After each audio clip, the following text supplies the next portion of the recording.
So there's a version of Dune that basically everybody watched. It goes like this. Good family gets betrayed.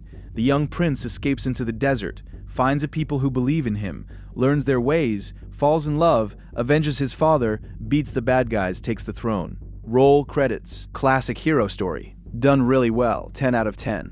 And here's the thing, that version, the one most of us watched, is the exact version Frank Herbert spent basically his whole life trying to stop people from seeing. Listen, Al-Ghaib, voice from the outer world. And I want to be careful here, because this isn't a hidden meaning video. Like, I'm not going to squint at the curtains and tell you they're secretly about capitalism. This is just the documented, on-the-record intent of the guy who wrote the book.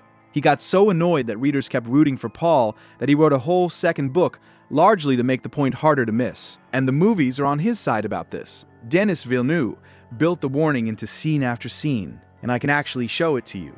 It's in the dialogue, it's in the faces, it's in how the big win moments are shot like something's going wrong.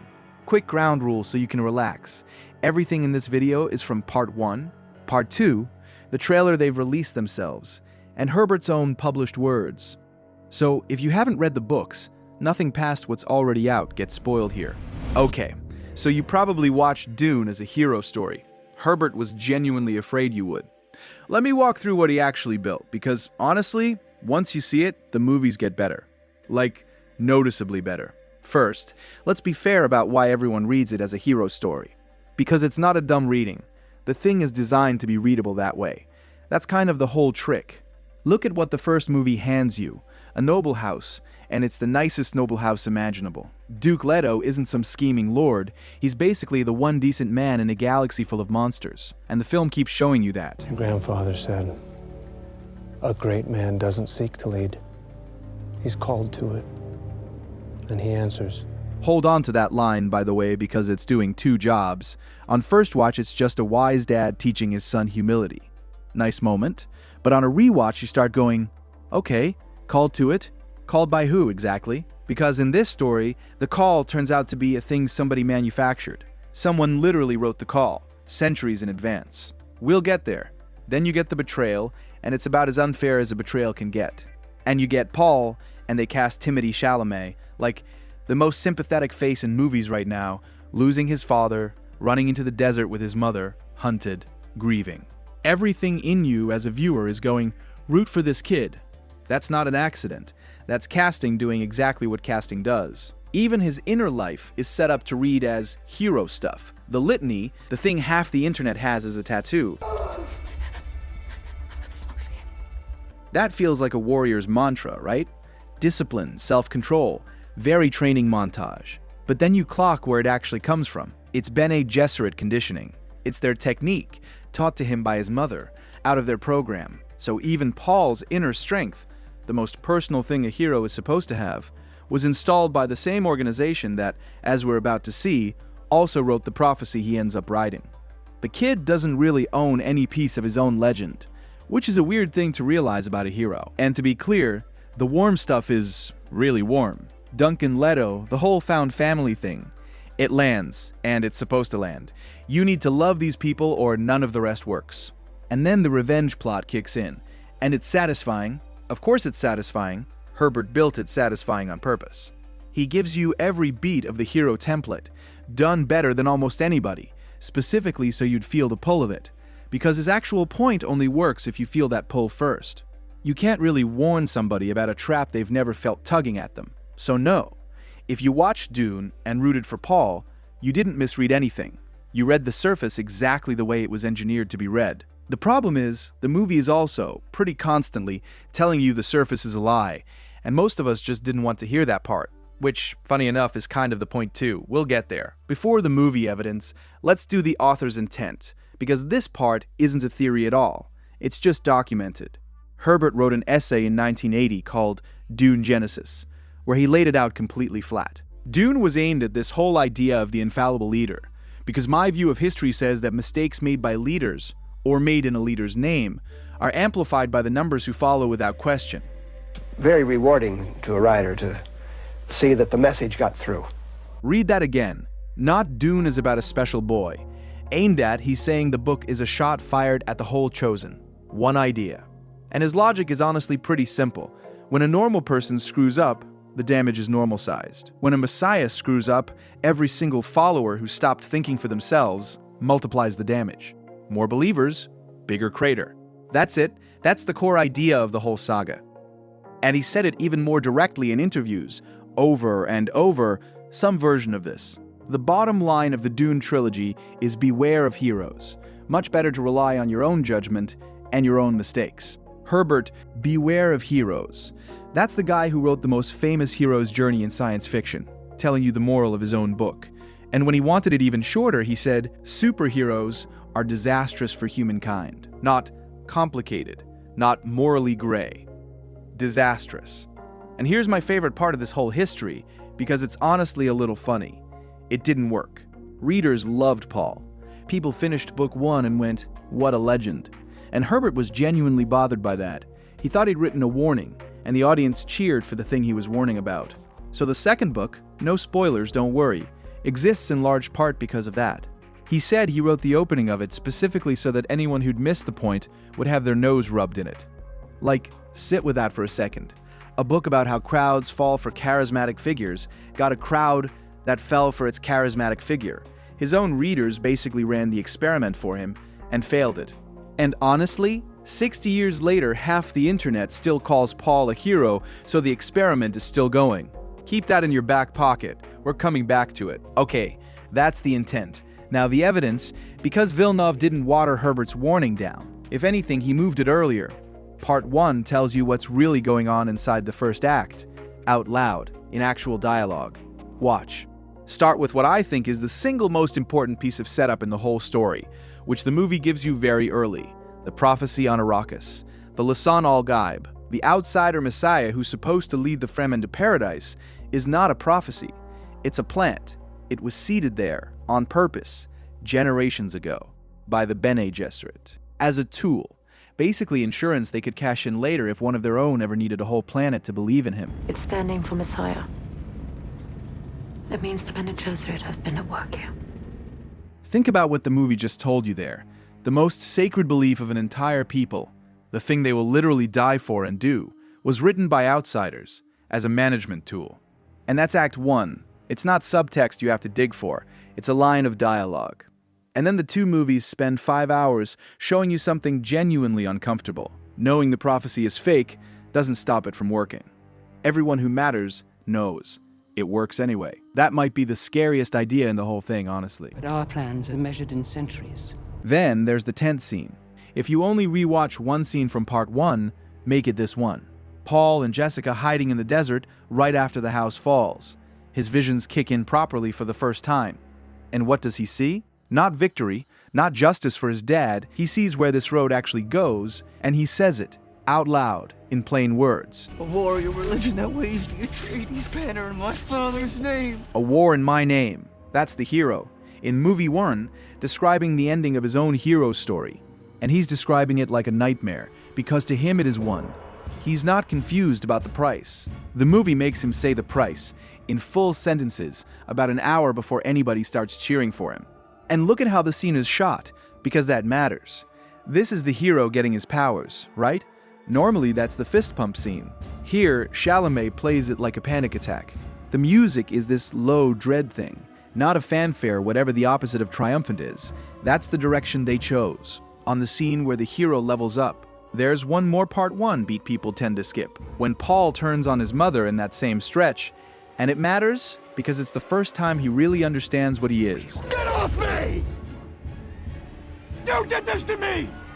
You Bene Gesserit made me a freak! He's not thanking anybody for his destiny. He's realizing he was bred. That call from Leto's line earlier. Turns out the call has an author. Several authors, actually. There's a breeding program behind him and a fake prophecy ahead of him, and both were set up before he was born. Which means he's not really a chosen one at all. He's more like a product that shipped, and the first movie tells you all of this before the second one even starts. So if part 1 says it quietly, part 2 says it at normal volume. And honestly, by the end, it's just yelling. And it does one structural thing that I think is genuinely smart. It takes the argument about Paul and puts it into two people who are both on screen all the time. Stilgar believes. Chani doesn't. And the movie keeps showing you the same events through both of them, over and over, until you basically have to decide whose face you trust. Start with Stilgar, because what Villeneuve does with him is sneaky. He makes the birth of fanaticism funny.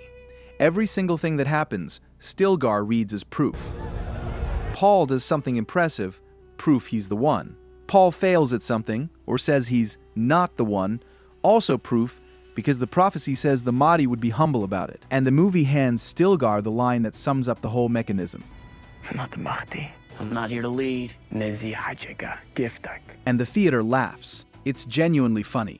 And then if you think about it for like 4 seconds, it stops being funny, because there's no possible thing Paul could do that would count as evidence against the belief. Says he's the Messiah, denies it, that's what the Messiah would say.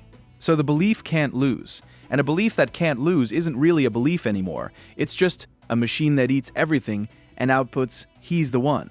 The clever bit is that you laugh at Stilgar for it. And then a couple scenes later, the movie quietly checks whether you're doing the same thing with Paul. And, well, most of the theater was. Now Chani. Because Chani in part 2 isn't really there as a love interest. I mean, she is one, but that's not her actual job.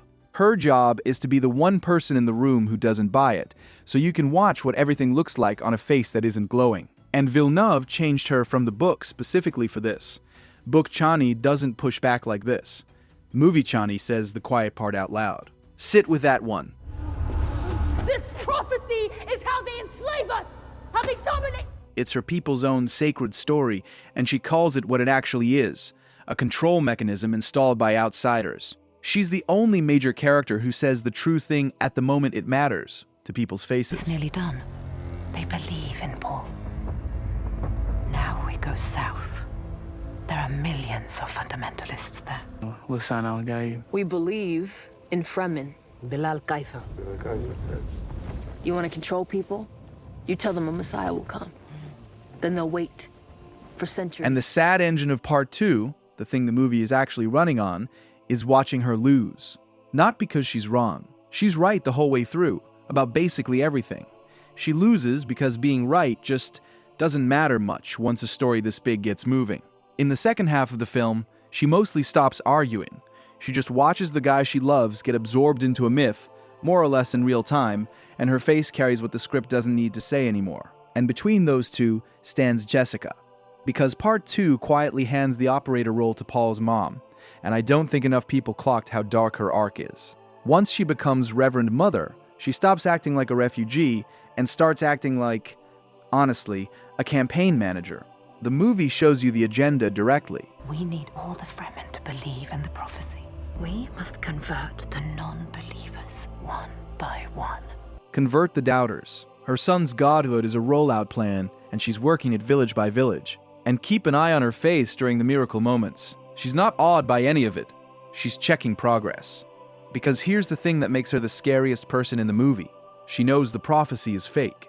Her own organization wrote it, and she spreads it anyway because it keeps her kid alive and moving up. She's using an entire people's faith as protective gear for her son. And the movie puts all of that inside the most sympathetic character type there is, a mother protecting her child, which is exactly why it's so uncomfortable once you see it. Okay, the ending stretch of part 2. This is where I want to get really concrete about how it's filmed, because this is where the movie mostly stops using dialogue to warn you and starts using the camera. The Southern speech. Paul finally goes south to the fundamentalists, walks into the War Council, and takes the room. On paper, this is the moment the hero steps up. Now actually watch how it's presented. I am Paul Muad'Dib Atreides, Duke ICB! Listen to what the sound is doing there.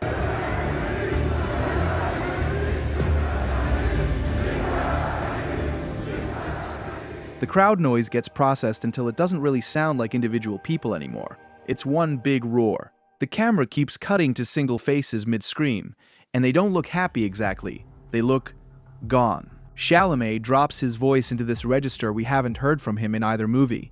He's doing authority, like a performance of it, and it works on the room instantly. And Paul's up on the platform, shot from below, with hands reaching up at him, which, you've seen that framing before. Everybody has. It's the rally framing. It's the footage of crowds you're supposed to be worried about framing. The most impressive scene in the movie is a scene where a whole room stops thinking at the same time, and the movie knows exactly what that looks like. And then the duel. The win, the throne room. The Emperor kneels. It's done. He got everything. And where does the camera go? Chani. Everyone else in that hall is either celebrating or surrendering. She's the only one whose face is doing what, honestly, the movie has spent 2 hours teaching you to feel. And the actual ending, the film cuts between Paul ordering the attack on the Great Houses, which is him starting the exact holy war he was horrified by in the tent, and Chani walking out, alone, calling her worm, saying nothing. The last shot of this whole 2-part 5-hour thing is not the winner on the throne. It's the one person who didn't buy it, leaving. And it holds on her. Lead them to paradise. Lead them to paradise. That's the hero's closing line. And look at what it literally is. It's the Bene Gesserit's planted slogan, the paradise line from the fake prophecy, coming out of Paul's own mouth as a military order. The made-up story has gone all the way around. It started as a control tool written by outsiders, and now it's launching a war. And if you felt a little rush when he said it, I did first watch, even knowing all of this. That's not the movie failing. That's the movie doing the Herbert thing to you personally. Before the trailer part, let me rapid fire a few small exchanges from both films, because once you've got the right frame, these little lines stop being filler and turn out to be sort of load-bearing. Part 1 opens before you see anything of Arrakis, before Paul, with a voice. My planet Arrakis is so beautiful when the sun is low. First voice of the whole saga, and it's Chani's, not Paul's, Chani's. And what's her opening monologue about? Her planet being strip-mined by outsiders. The story literally opens from inside the crowd, from the colonized side, in the voice of the person who will end up being the skeptic. And we still managed to watch 5 hours of it as the outsider story. That one's kind of on us. Then the exchange with Gurney in part 2 that everybody remembers as a hype moment. 2 words. That's the only way I can get to the Emperor. Your father didn't believe in revenge. Big grin from the audience. Finally, he's got teeth. Okay, but put it next to Leto for a second. The entire first movie establishes the father as the one lord who holds back. A great man doesn't seek to lead. All of that. And here's the son. 2 words, casually done with all of it. It plays as a cool moment, and what it actually marks is the last bit of Leto going away. The movie keeps doing this, by the way. The beats that feel the best are usually the ones where something's quietly dying. I don't think that's an accident. Then the Water of Life stretch, and there's one line here that I think is the most misunderstood in the whole film. Because Paul, at his biggest turning point, doesn't claim to be a god. He never actually does in either movie. What he says is much stranger. And in so many futures they prevail. But I do see a way. There is a narrow way through. A narrow way through. Through what, though? Through the futures. The ones he's been dreading since the tent. And here's the uncomfortable part the movie doesn't spell out for you. The narrow way and the holy war are the same road. He's not picking paradise instead of catastrophe. He's picking between catastrophes, and he takes the one where his family survives, which is human and understandable, and also, that's how it happens. That's the whole mechanism of the story in one choice. It sounds like hope when he says it. It's really him agreeing to the thing he swore he wouldn't do, one step at a time, for reasons that all sound okay in the moment. And when he drinks and goes under, check who gets the honest reactions again, not the believers. Poison, and he needs your help. You do it. You did this to him. You might not believe in the prophecy, but you're a part of it. Chani's the one who actually brings him back. The movie gives the miracle to the skeptic's love, not to anyone's faith, which is a really pointed choice. And then watch how fast the moment gets taken from her. Jessica reframes the whole thing as fulfilled prophecy basically before Paul's eyes are open. Something real happens, and the story machine stamps its label on it within seconds. That's the whole apparatus in one scene, honestly. Reality happens. The narrative department claims it. And one more, because the cut is almost funny. When Reverend Mother Mohayim realizes what's happened, what does the establishment call the same boy the crowd is calling Messiah? Same kid, same day. One institution's savior, the other institution's monster. And notice, neither of them is actually describing Paul. They're describing what he does to their plans. Nobody in power, on any side, in either movie ever really asks what Paul is. They ask what he's for. That'll matter in a minute. And this one, As long as I breathe. the little promise in the middle of the movie. Keep it in mind when you rewatch the ending, where she walks out and he stays with the throne he kept saying he didn't want. The movie plants a 2-line vow in Act 2 pretty much so the last shot can break it. This script really doesn't waste lines. Most of the small ones come back. And now the part that makes this video weirdly well-timed, the marketing has stopped pretending. The Part 3 trailer is public, so I can talk about what's in it. And it does something franchises basically never do. It opens by telling the general audience that the hero of the last 2 movies is not what they thought. Think about that for a second. This is a multi-billion-dollar franchise voluntarily telling casual viewers, the guy on the poster, the one you cheered for, the one your kid dressed up as? Yeah, about that. Thousands of worlds. That's not setting up a redemption arc. That's the bill showing up. The tent vision from Part 1, the one everybody filed under ominous vibes, probably fine, the trailer is now just presenting it as the plot. The warning finally made it onto the packaging. And honestly, that's why I wanted to make this video now, because sometime next year, the misreading collapses for millions of people at once. Part 3 is going to hit general audiences roughly the way the second book hit readers in 1969. As a wait, what? And the fun secret is, it was never a twist. It's been the point since page 1 and frame 1. The whiplash only exists if you were watching the version of Dune that Herbert spent his life hoping people wouldn't watch. So here's the deeper question. And it's the one Herbert actually cared about. Not is Paul good or bad. That's the boring version, and it kind of misses him entirely. The real question is, why does this keep working on us? Even when the author says it, even when the camera says it, even when the character himself, in a tent, in movie 1, says it. And Herbert's answer is uncomfortable, so fair warning. His answer was, the problem isn't really the leaders, it's the appetite. People want to hand themselves over. Thinking for yourself is exhausting, the world is scary, and a confident voice going, I know the way, follow me, offers something no policy ever can. Relief. You get to stop carrying it. That's the actual product a Messiah sells, not miracles. Permission to stop thinking. And there have always been customers, and before anybody gets offended on humanity's behalf, the movie catches you doing it. Live, at least twice. The Jamis fight in Part 1, you're begging Paul to win, and winning means killing a man. And then the film makes you sit through that man's funeral while the people you're rooting for grieve him. And the Southern speech, hand on heart, your pulse went up with that crowd's. Mine did. Villeneuve keeps mixing you the exact same drink the Fremen are drinking, and then cutting to Chani so you can watch one person put the glass down. It's not a lecture about crowd psychology. It's a demonstration running on the audience with a control group standing right there in frame.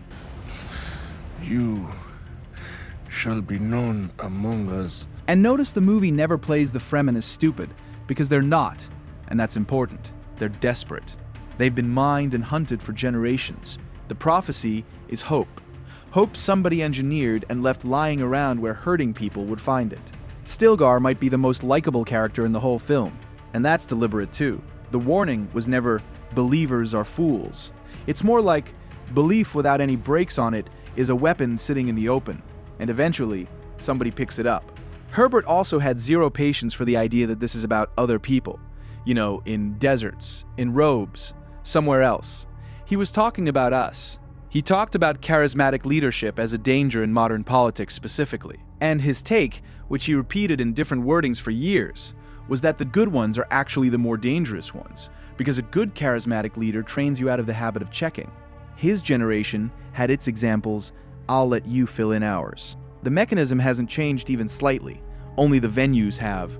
And we've honestly scaled it down to retail. Now, we crown founders, streamers, podcast guys, gurus, little messiahs for every niche. And the loop runs identically every time. The followers stop auditing, the guy's mistakes get multiplied by the follower count, the crash lands on everybody, and then we all act surprised. Herbert's line about mistakes being amplified by the numbers who follow without question, he wrote that about emperors, and it turned out to describe basically the internet. It's scaled down without losing anything. And there's one more layer, and it's the one that makes this a great story instead of just a clever thesis. Paul isn't a con man. He sees the trap more clearly than anyone alive. That's literally his superpower. He hates it. He spends a movie and a half trying to steer around it. And he walks into it anyway, step by step, and every step makes sense on its own. Survive the night, protect his mom, avenge his dad, protect the Fremen, win the war so the dying stops. Each decision is defensible. The total is a holy war. And I think that's the actual nightmare Herbert was trying to hand us. Not that bad men grab power. That's every Tuesday in history. It's that a genuinely decent kid who loves people and can literally see the future watches himself become the disaster, one reasonable step at a time, and can't find the exit. The machine doesn't need a villain. It runs fine on grief, momentum, and a crowd that already knows the songs. Okay, let's land it. What is Dune actually about? It's not about a boy who becomes a king. It's about a people who needed a god badly enough that they assembled one out of the first plausible boy who walked in from the desert. And about all the institutions standing around who were happy to supply the parts. The witches wrote the story, the Empire created the desperation, and his own mother handled distribution. Paul is almost the object of this story rather than the subject, if that makes sense. The subject is the crowd. The subject is Stilgar's shining eyes. The subject is how fast he seems special, turns into, I'll kill for him, when the conditions are right, which in the movie is about 2 hours of screen time. And if we're being honest, the subject is also us, in the seats, cheering the Southern speech. Which is why everyone misses it isn't really an insult. And I want to be clear about that. Missing it is the mechanism working. A warning about how irresistible Messiah stories are, packaged as an irresistible Messiah story, is going to get misread. That's not the plan failing, that's the plan demonstrating itself. Herbert built the trap, readers walked into it in the 60s, we walked into it again in IMAX, and honestly, at some point you have to just respect the craftsmanship. And I think this is where the movies go beyond being good adaptations. Villeneuve got to work with 60 years of the book being misread, and you can feel him adjusting for it. Chani rebuilt into the audience's conscience. The dread under the miracle scenes, the last shot given to the skeptic instead of the king. He's reinforcing everything Herbert wished had landed harder the first time. Part 2 ends exactly where the warning needs you standing. Everything won, throne taken, revenge complete. And it feels off, and the one honest face in the building is walking away from it. So, my actual recommendation, and then I'll let you go. Rewatch Part 2 before the third one comes out. But try one change. Watch it as if Paul isn't the main character. Watch it as Chani's movie. The story of a woman watching her people's oldest wound get turned into a weapon, and the man she loves get promoted into a god, while she's the only person in the room not clapping. Every scene reads differently. The romance becomes a slow loss. The victories start feeling like symptoms. Stilgar stops being comic relief and becomes genuinely hard to watch. And the ending stops being a setup for the next movie, and becomes what I think it always was, the movie quietly saying goodbye to the person Paul used to be, while everybody around him chants his name. Beware of heroes, the man said it himself, about his own creation. Not because heroes are secretly evil, but because the moment we crown one, we hand off the one job you're really not supposed to outsource, the thinking. So, where do you land, honestly? Did you watch a hero fall, or did you watch a crowd rise? Because I've seen both movies a bunch of times now, and I think it's the second one, but I get why people fight about it, and I actually want to hear your version. Tell me in the comments. And if you want the same honest treatment of the next one when it lands, what the marketing's actually promising, what Herbert would have said about it, subscribe. That's literally what this channel is for. See you on Arrakis.